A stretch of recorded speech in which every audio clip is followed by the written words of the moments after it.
Have you ever witnessed a moment of injustice that changed everything? Look who the wind blew back. Melissa Richardson's sharp voice echoed through the lobby of St. Vincent Children's Hospital, loud enough for all the parents waiting in the waiting room to hear perfectly. The same one who said, "My husband was the child's father." Kesha Williams, 23, held her 4-month-old baby Marcus tighter as she felt dozens of curious eyes turned toward her. She had spent the last few months working as a nursing assistant at that very hospital, and she never imagined that a simple pediatric appointment would result in such calculated public humiliation. "Everyone here can see," Melissa continued, adjusting her designer purse and gesturing dramatically, "that this girl tried to blackmail my husband with this child. Dr. Richardson is a respected man in this town, and she thought she could take advantage of his kindness." Dr. James Richardson, head of the pediatric cardiology department, stood beside his wife, avoiding Kesha's gaze. The same man who 6 months ago had promised to take Marcus in and care for them both now pretended not to know her, as if those whispered promises had never existed. An older nurse whispered to her colleague beside her, "It's always the same story. These girls think they can get ahead by getting pregnant by married doctors." Kesha took a deep breath, her voice coming out calmer than anyone would have expected. "I didn't come here to bother anyone, Mrs. Melissa. I just came for Marcus's appointment. He has a minor heart condition that needs to be monitored." "Heart condition?" Melissa laughed loudly, cruelly. "How convenient. I bet that's just another excuse to hang around my husband." "Sweetheart, you can fool some people, but everyone knows that girls like you always find a way to take advantage of successful men." What no one in that room could see were the little signs Kesha had learned to hide. The way she watched every movement, every word, every facial expression, the calmness that only exists in those who have weathered much worse storms and developed a resilience that goes beyond their fragile appearance. While Melissa continued her show for the impromptu audience, Kesha discreetly adjusted Marcus in her arms, checking that the small recorder hidden among his diapers was still working. Every poisonous word, every public display of prejudice, every involuntary confession was being carefully documented. "I have nowhere to go with this whole situation," Kesha muttered, seemingly defeated. "But Marcus needs this medical attention." It was at that moment that a deep, authoritative voice cut through the tense silence of the lobby. "I believe I can help with that." Everyone turned to see a tall, impeccably dressed man in his 40s watching the scene with an expression that mixed curiosity and something deeper. David Kingston, one of the city's most influential businessmen and the hospital's largest owner, had witnessed the entire humiliation. There before all the surprised and confused stares, Kesha stood firm like someone guarding a secret too powerful to be revealed before the right time. Because she had learned a valuable lesson during those months of silence: when you have no money or last name to defend yourself, you have to be smarter than your enemies. Are you ready for the twist that will change everything? If this story of prejudice and overcoming adversity touched your heart, don't forget to subscribe to Black Voices to find out how a single mother would turn her apparent humiliation into the catalyst for a revolution that would completely change the lives of everyone involved. David Kingston watched the scene unfolding in the lobby closely, his experienced eyes picking up details that others missed. As a businessman who had built an empire from nothing, he recognized the signs of someone being systematically destroyed by people who confused privilege with superiority. "Mr. Kingston." Dr. Richardson finally noticed him, his tone instantly changing to deference. "We weren't expecting to see you today. I was just resolving a misunderstanding with a former employee." "Former employee?" David raised an eyebrow, his gaze shifting between Kesha and the Richardsons. "Interesting. And what kind of misunderstanding involves publicly humiliating a mother with a sick baby?" Melissa immediately tried to control the damage. "Oh, Mr. Kingston. It's a delicate situation. This girl tried to blackmail my husband by claiming he's the father of this child." "You understand how these people always try to take advantage of successful men." "These people," David repeated slowly, his voice carrying a coldness that made several people in the lobby turn to look at him. Kesha remained silent, watching the dynamic unfold. Over the past few months, she had learned to read people with surgical precision. David Kingston wasn't just another rich guy defending the status quo. There was something different in his eyes. An understanding that came from someone who had faced real adversity. You know, Dr. Richardson tried to change the subject about the donation we discussed for the new pediatric wing. Perhaps we could talk in my office. Actually, David interrupted, I'd like to hear more about this child's medical case. I am the largest financial contributor to this hospital, and I am interested in ensuring that all patients receive the best care possible regardless of who they are or where they come from. Melissa's discomfort was palpable. Mr. Kingston, I'm sure there are more important cases that deserve your attention. This is just a personal situation that involves denying medical care to a child. David finished, his voice cutting. I remain interested.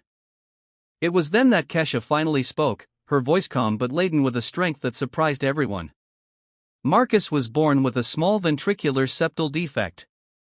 It's a treatable condition, but it requires specialized care.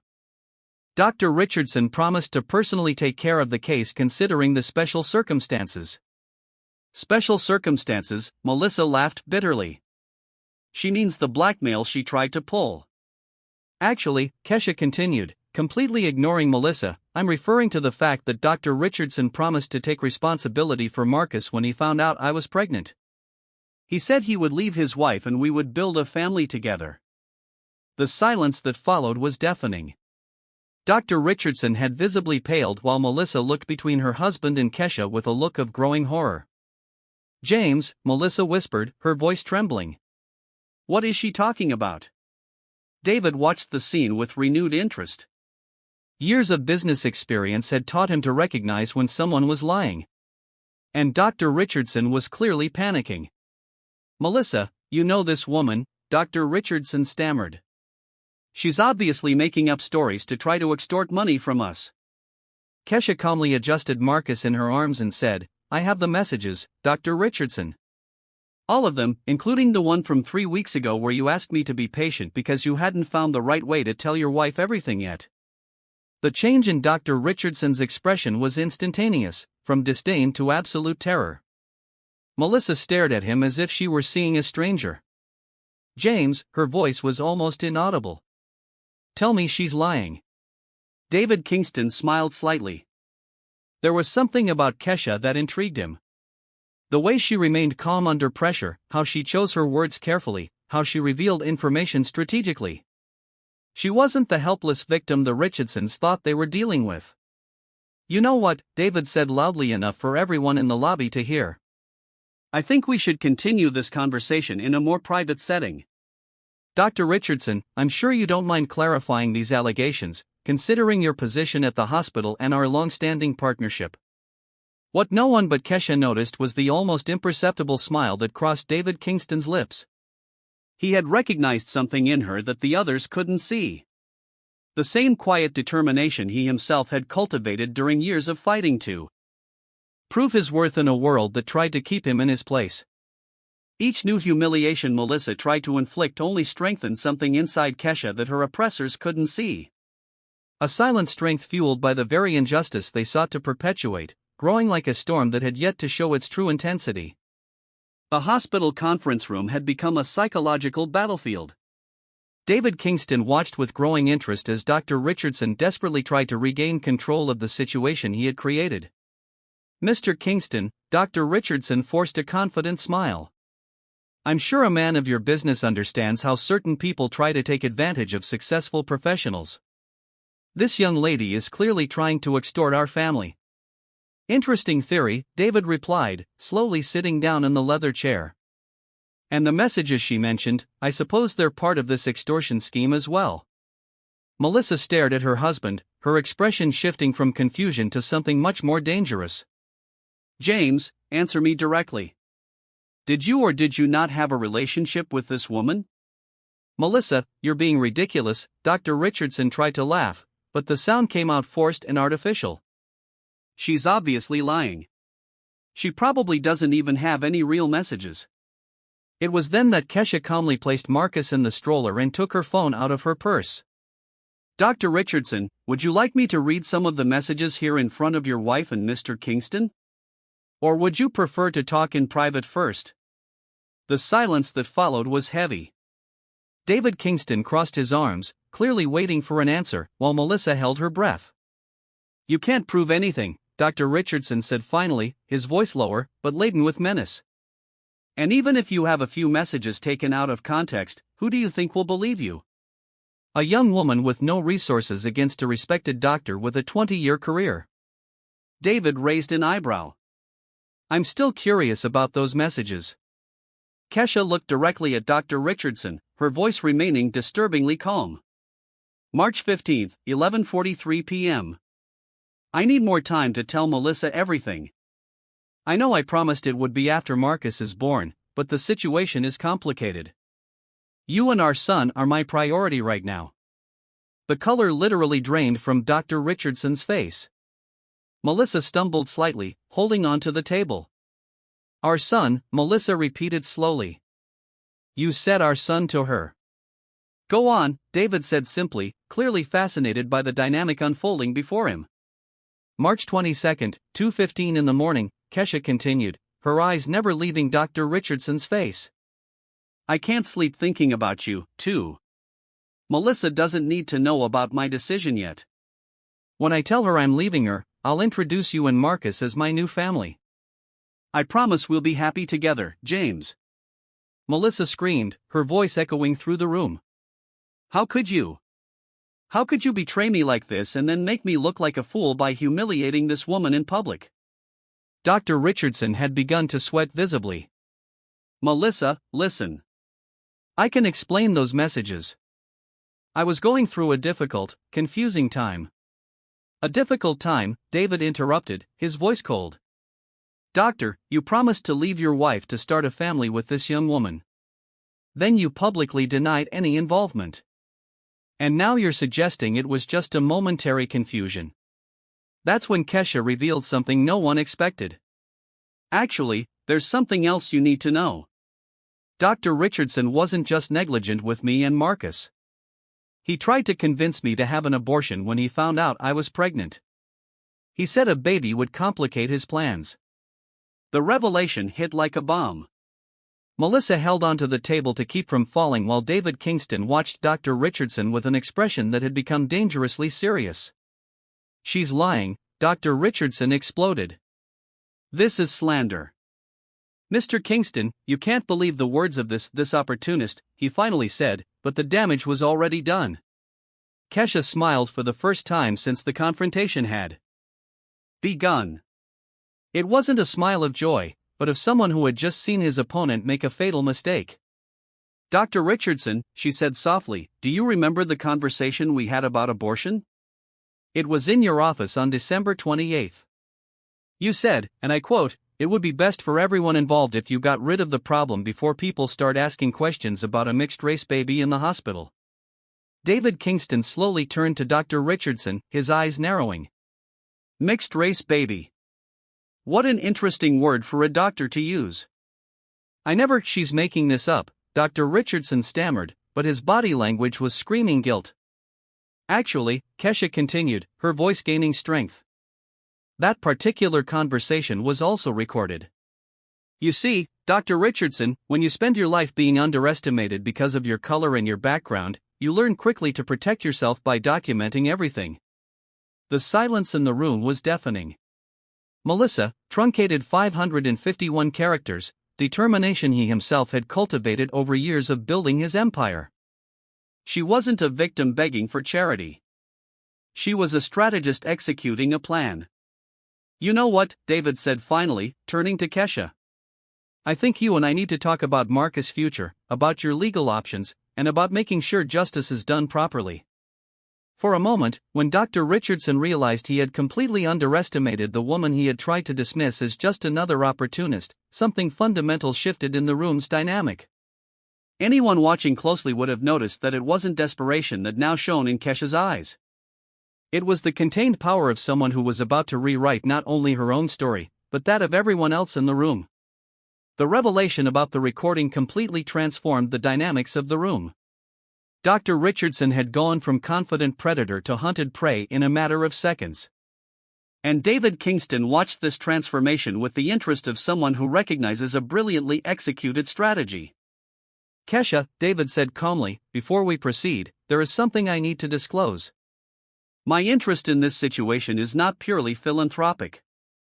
He paused, his eyes fixed on Dr. Richardson.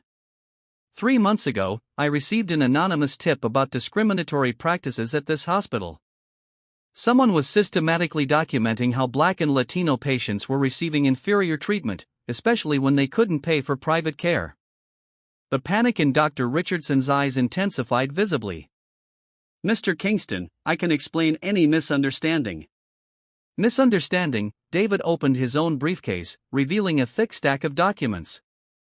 We have records of at least 15 cases in the last 2 years. Patients who were neglected, diagnoses deliberately delayed, treatment denied, and you, doctor, appear in 90% of those cases. Kesha smiled slightly. She had found the perfect ally without even looking for him. But back to our conversation about mixed-race babies, David continued coldly. This recording Kesha mentioned would be extremely valuable to the investigation I'm conducting.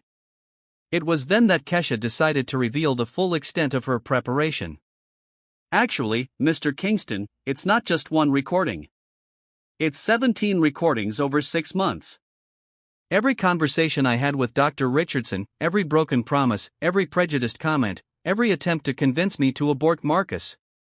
Melissa, who had remained silent, processing her husband's betrayal, finally exploded. 17 recordings. James, you had a relationship with her for 6 months and made a fool of me. It wasn't a relationship, Dr. Richardson shouted desperately. It was a mistake, a moment of weakness. A mistake that lasted 6 months, Kesha asked calmly, taking a small digital recorder out of her purse. Do you want to hear the recording from April 12th when you said you loved me and that Melissa was just an obstacle to our happiness? Or would you prefer the one from May 22nd when you said you wanted Marcus to be raised away from inappropriate influences, referring to my family? The silence that followed was broken only by the sound of Dr. Richardson's heavy breathing. David Kingston stood up, his presence completely dominating the room. Dr. Richardson. As the principal financier of this hospital and a member of the Board of Trustees, I am formally initiating an investigation into your medical practices and professional conduct. These recordings will be part of the evidence. You can't do that, Dr. Richardson whispered, his face now completely white. My career, my reputation. Your reputation?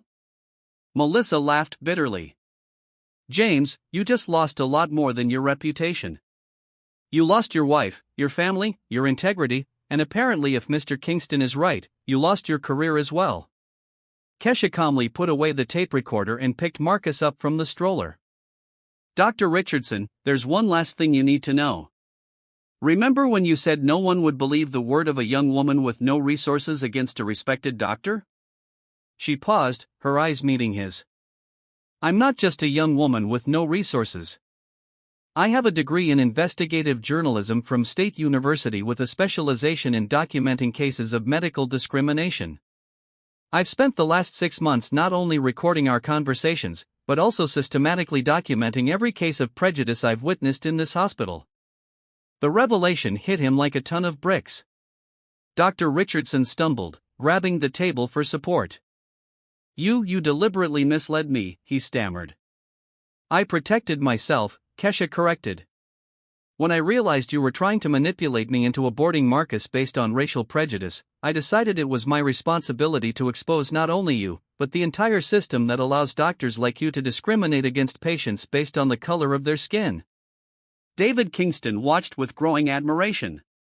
So, the anonymous reports were hers. Some were mine. Others were from colleagues who finally found the courage to speak up after I began documenting concrete evidence. Melissa looked between her husband and Kesha with an expression of utter horror. James, you didn't just betray me. You're a racist. A racist doctor who discriminates against patients. I'm not a racist, Dr. Richardson exploded. Things are complicated. Complicated how? Kesha asked, her voice cutting. Like when you said it would be problematic to explain to your fellow doctors why you were leaving your wife for a girl from the suburbs, or when you suggested that Marcus would be better off raised away from inappropriate cultural influences? David Kingston was clearly impressed by how meticulously Kesha had documented everything. How much evidence did you collect in total? In addition to the 17 recordings of personal conversations with Dr. Richardson, I have 53 recordings of discriminatory interactions with patients, 28 internal emails demonstrating systemic bias, and 42 photographs of Black and Latino patients being directed to lower quality wards while white patients with similar conditions received priority treatment. The amount of evidence was overwhelming. Dr. Richardson sat slumped over, his head in his hands. "My career is over," he muttered. "Your career as a discriminatory doctor is over," Kesha corrected. "Maybe now you'll have the opportunity to learn how to be a decent human being." David Kingston smiled for the first time since the confrontation had begun. "Kesha, I have a proposal for you. I'm creating an ethics oversight department at every hospital I fund. I need someone with your investigative skills and your passion for justice to lead this initiative. The salary would be 3 times what you are making as a nurse's aide." Melissa had begun to cry silently, finally understanding the full extent of her husband's betrayal and prejudice. "James," she said through her tears, "I want a divorce, and I want you out of the house today." Dr. Richardson raised his head, his eyes red. "Melissa, please, we can talk." "No," she said firmly. "Not after finding out who you really are." Kesha adjusted Marcus in her arms and looked directly at Dr. Richardson. "One last time. You know what's ironic? If you had simply come forward about Marcus from the beginning, treated our situation with honesty and respect, none of this would have happened. But your prejudice, your arrogance, and your cowardice destroyed not only my trust, but your own life." As the revelations piled up and the masks finally fell away, there remained a sense that justice had been served in a way that transcended personal revenge. It was the kind of victory that rewrites the rules of the game for everyone who comes after, proving that true strength isn't accepting injustice, but in turning it into fuel for change that goes far beyond the pain itself. 18 months later, Kesha Williams walked through the halls of the same St. Vincent Children's Hospital, but this time with a sign on her door that read, "Dr. Kesha Williams, Director of Ethical Oversight and Medical Justice." Her office was strategically located on the administrative floor, overlooking the lobby where it had all begun. Marcus, now almost 2, played quietly in his portable crib while Kesha reviewed the latest reports. In just a year and a half, the ethics oversight program she had developed had been implemented in 15 hospitals in the Kingston network, resulting in an 83% reduction in reports of racial discrimination. "Mommy works," Marcus babbled, pointing to the papers scattered across the desk, a phrase he had learned to associate with the pride in her voice every time Kesha explained to him what she did. The phone rang. It was David Kingston, who had become not only her professional mentor but a genuine father figure in her life. "Kesha, I just got the confirmation. The program is being expanded nationwide. 28 hospitals will adopt the Williams Protocol for ethical oversight within the next 6 months." Williams Protocol, the name they had chosen, was an honor that still moved her. His work was literally saving lives and ensuring that no child would be denied medical care because of the color of their skin. "And Dr. Richardson?" Kesha asked, though she already knew the answer. "He lost his medical license for good last week. The state medical board used her recordings as the main evidence. Melissa finalized her divorce and donated her entire family fortune to organizations fighting racism in medicine." Kesha smiled slightly. Melissa had become an unexpectedly fierce advocate for the cause, using her personal experience to educate other doctors' wives about signs of prejudice they had ignored for years. That afternoon, while organizing the files for the most recent cases, Kesha came across a folder that made her pause. It was the original report of the discrimination she had documented 18 months ago, including photos from the day she was publicly humiliated in the lobby. Marcus had grown into a healthy, bright child, his heart condition completely under control, thanks to the first-rate medical care David Kingston had secured. More importantly, he was growing up in a world where his mother had literally rewritten the rules about how children like him would be treated in hospitals. "You know, Marcus," Kesha said, lifting her son and walking over to the window overlooking the lobby. "Mommy learned something very important down here. Sometimes when people try to make us feel small, it's because they're afraid of our true potential." From her office, she could see a young Latina mother being treated with respect and dignity by the same nurse who 18 months ago had whispered prejudiced comments. The mandatory training protocol had worked. A soft knock on the door interrupted her thoughts.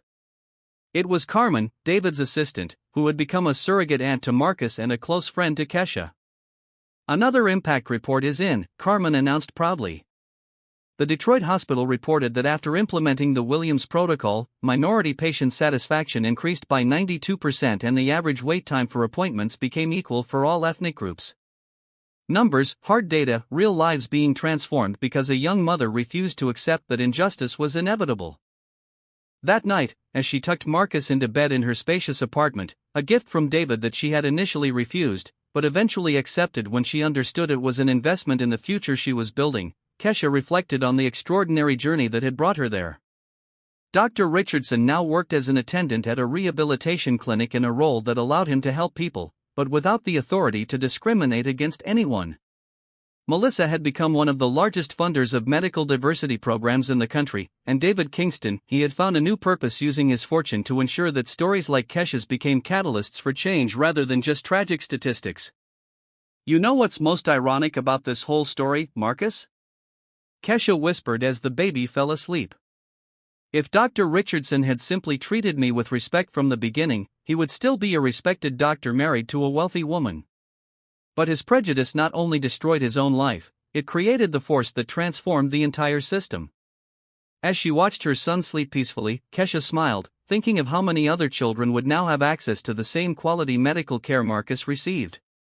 True revenge had not been destroying Dr. Richardson, but building something greater than he could ever have imagined. A year and a half ago, she was just a young mother being publicly humiliated by people who confused privilege with superiority. Today, she was the architect of a system that ensured medical dignity for thousands of families like hers. The best revenge, she had learned, is not to repay the harm done to you. It is achieving such great success that the original injustice becomes fuel for change that benefits not only you, but future generations who will never have to face the same battles. If this story of transformation and overcoming adversity touched your heart, subscribe to Black Voices for more stories that prove that sometimes justice needs a little help from us to find its way.